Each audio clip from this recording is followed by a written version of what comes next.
ശരത് പവാർ ആശുപത്രിയിൽ 85-കാരനായ പവാറിനെ 2 ദിവസം മുമ്പാണ് മുംബൈ ബ്രീച്ച് ഗാന്ധി ആശുപത്രിയിൽ പ്രവേശിപ്പിച്ചത്. പതിവ് ആരോഗ്യ പരിശോധനയ്ക്കാണ് ആശുപത്രിയിൽ പ്രവേശിപ്പിച്ചതെന്നാണ് വാർത്താ ഏജൻസികൾ റിപ്പോർട്ട് ചെയ്യുന്നത്. പവാറിന്റെ ആരോഗ്യനില തൃപ്തികരമാണെന്നും ആശുപത്രി അധികൃതർ അറിയിച്ചു. നെഞ്ചിലെ അണുബാധയും നിർജ്ജലീകരണവും കാരണം മഹാരാഷ്ട്ര മുൻ മുഖ്യമന്ത്രി കൂടിയായ പവാറിനെ നേരത്തെ 2 തവണ ആശുപത്രിയിൽ പ്രവേശിപ്പിച്ചിരുന്നു. ക്യാൻസറിനെ അതിജീവിച്ച നേതാവാണ് ശരത് പവാർ.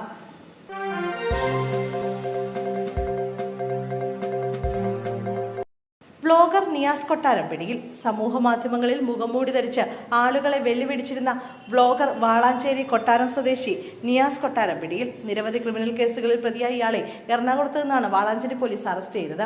വാളാഞ്ചേരിയിലും ജില്ലയിലെ വിവിധ സ്റ്റേഷനുകളിലുമായി ഇയാൾക്കെതിരെ നിരവധി കേസുകളുണ്ട്. പകൽ സമയം പ്രമോഷൻ എന്ന പേരിൽ വ്യാപാര സ്ഥാപനങ്ങളിൽ സാന്നിധ്യം അറിയിച്ച് രാത്രിയാകുമ്പോൾ ജനവാസ കേന്ദ്രങ്ങളിലേക്കും റോഡുകളിലേക്കും കക്കൂസ് മാലിന്യം തള്ളുന്നതായും ഇയാൾക്കെതിരെ പരാതി ഉണ്ടായിരുന്നു. കൂടാതെ ഇൻസ്റ്റഗ്രാം വഴി ചെറുപ്പക്കാരെ ലഹരിയിലേക്കും അക്രമത്തിലേക്കും തള്ളുന്ന തരത്തിലുള്ള വീഡിയോകളും പ്രചരിപ്പിച്ചിരുന്നു.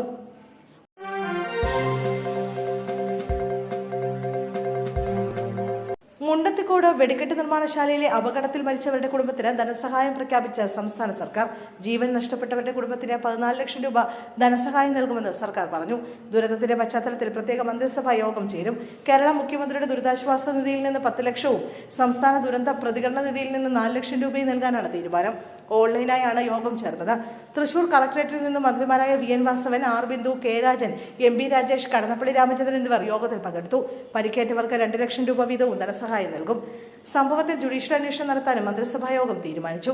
അതേസമയം തൃശൂർ പൂരത്തിന്റെ തുടർന്നുള്ള നടത്തിപ്പിനെക്കുറിച്ച് തീരുമാനമെടുക്കാൻ നാളെ ഉന്നതതല യോഗം ചേരും.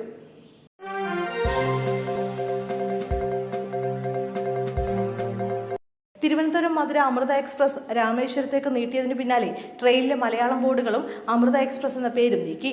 താമ്പരം, രാമേശ്വരം, തിരുവനന്തപുരം എന്ന തമിഴ്, ഇംഗ്ലീഷ്, ഹിന്ദി ഭാഷകളിലുള്ള ബോർഡുകളാണ് ഇപ്പോൾ ട്രെയിനിലുള്ളത്.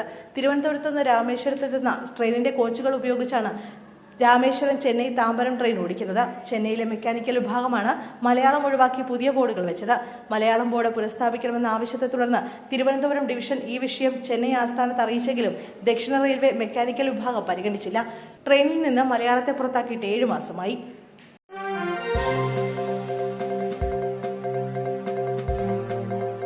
സംസ്ഥാനത്ത് സ്വർണ്ണവില കുറഞ്ഞു. പവന് 400 രൂപ കുറഞ്ഞ് 1 പവൻ സ്വർണത്തിന്റെ വില 1,13,480 രൂപയായി. ഗ്രാമിന് ആനുപാതികമായി 50 രൂപയാണ് കുറഞ്ഞത്. 14,185 രൂപയാണ് 1 ഗ്രാം സ്വർണത്തിന്റെ വില. പശ്ചിമേഷ്യയിൽ സംഘർഷം തുടരുന്ന അടക്കമുള്ള വിഷയങ്ങളാണ് സ്വർണ്ണവിലയിൽ പ്രതിഫലിക്കുന്നത്. ഇറാനുമായുള്ള വെടിനിർത്തൽ അമേരിക്ക നീട്ടിയെങ്കിലും സമാധാന ചർച്ചകളിലെ അനിശ്ചിതത്വവും ഹോർമൂസ് കടലിടുക്കിലെ തുടർച്ചയായ തടസ്സങ്ങളും കാരണം ആഗോള വിപണിയിൽ എണ്ണവില ഉയർന്നിരിക്കുകയാണ്. ഇതാണ് സ്വർണ്ണവിലയെ സ്വാധീനിക്കുന്നത്.